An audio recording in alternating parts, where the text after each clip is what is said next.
3.5 minutes na kaming nandito, ha? Ano bang gusto nyo? Ano bang gusto nyo? Hindi kami masaya. Hindi ka ba nag-workshop? Lahat ng kwento dapat may closure. Ba't ako walang ending? Ako! Bonggang dramatic nga ang ending, pero ginawa mo namang inutil forever si Jake. Maski hindi ko na makatuluyan si Jake, sige basta gusto ko happy ending. Ako, ang gusto ko lang maging masaya sa huli. Eh bakit di na lang kaming magkatuloy ni Jordan? Masaya ka? Aagawin mo pa siya sa akin? Eh di ba iniwan mo na? At saka bakit sila nanggaling sila sa totoong lugar? Ako sa Maldiaga? What's that? Oh, akala ko ba ending lang gusto niyo mabago? At saka, ba't ba kayo nagrereklamo? Alam niyo naman hindi tayo totoo. Oo nga, gawa lang tayo sa mga letra, mga sis. Che! Huwag kang makinig sa kanila, Lucas. Huwag kang makinig. Jordan, Africa, gusto yan. Excuse me, pakibitawan mo yan. Excuse me, give me 10 minutes. Mami-memorize ko lahat to, ha? Bitawan mo, sabi! Babe, don't. Basta ako, ayaw ko nang ipa-revise yung ending. Ako rin. Kontento na ako. Excuse me, bakit ba ayaw mong ipa-revise yung ending mo? Kaya naman pa alam mo. Linda, nagtatanong. Ganito pala yun. Kapag nawala sa confines ng narrative ang mga tauhan, mas nagiging totoo sila. Mas lumalabas ang tunay nilang mga ugali. Mas complex at hindi na simpleng kagaya lang ng kinakailangan para madaling masakyan ng mambabasa. Lucas, actually ayaw ko yung pangalan ko eh. Kasi para bang sinabi mong Umirika, Erika.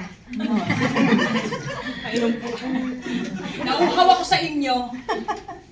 Alam mo ba na ang tubig daw na iniinom ng tao ay may 1.3 mg bacteria sa bawat tonelada? Ha? So, ibig sabihin, kung ang Pilipinas ay may population na 119 million at bawat Pilipino ay kumukonsumo ng mga 1 litrong tubig kada oras sa isang araw, ay kumukonsumo tayo ng 3,712,800 mg bacteria. Hindi na pala ako. Sige nga, Erika. Kung talagang magaling ka, every hour, every night, sa buong mundo, ilang lesbiana ang nagpopompyangan?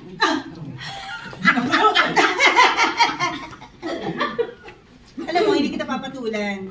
Dahil alam mo, ikaw, pek-pek mo pakawala. Ay! Isa kang pek-pek na may pakpak. 100% certified pokpok. Alam mo, kung isa-sum up ang iyong buong existence sa 3 words, pakpak, pek-pek, pokpok. Ayan na! Nagtulog sa akin!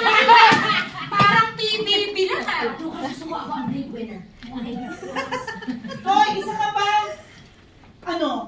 Kunwari, Snow White ka?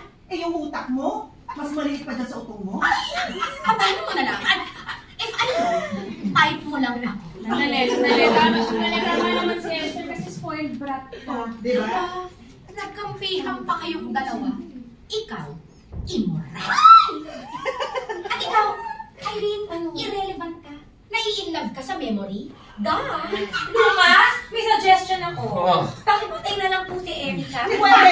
Brilliant yun! Ang galing mo! Hoy, Bessie, ikaw burik ka din! Okay lang, kasi naman Ang French dog parang si Esther. Hoy, adik! Nymphomaniac. Sino ba bang pek-pek mo nangangagal? Pakangkam! Tatawag mo! Motherfucker! Ito virus! Manyakis! Hoy, sandali nga! Bakit ba tayo nag-aaway? Tayong babae mga nagbabadagulan dito. Ikaw naman, Lucas. Fake. Oo nga. Hindi ka totoong right. Teka. Ano ba nasulat mo, ha? Pati yung title, bakit para kay bilang? Eh, ang dami-dami pa namang letter sa alphabet, di ba? Kaya mo lang kami sinulat dahil gusto mong matanggap ka pa rin ni Bessie. Ginawa mo kung hindi marunong magmahal gaya niya. Ginawa mo kaming sawi lahat dahil sawi ka rin. Ako, pinakalimutan mo kay Jordan dahil gusto mong makalimutan si Bessie. Pero di mo magawa. Kaya dinaan mo sa kwento. Tama? 5 stories lahat. 173 pages, 36,646 words. Eh kasi nga guys, writer siya. Ano ba? At pinagsasabi mo kaming lahat para isa lang ang maging maligaya. Ito kasi si Bessie eh. Lahat tuloy kami nagsasuffer. Talagang pati initial ng pangalan namin at iba pang mga babaeng characters galing sa initial ng pangalan mo. Pabida! Hindi ako yun. Okay? Tauhan lang din ako. Pero meron ako isang gustong sabihin dito kay Lucas. Noon pa. How dare you imply na nirape ako ng tatay ko? What do you know about my loneliness? Hindi lahat ng babaeng sexually aggressive naging biktima.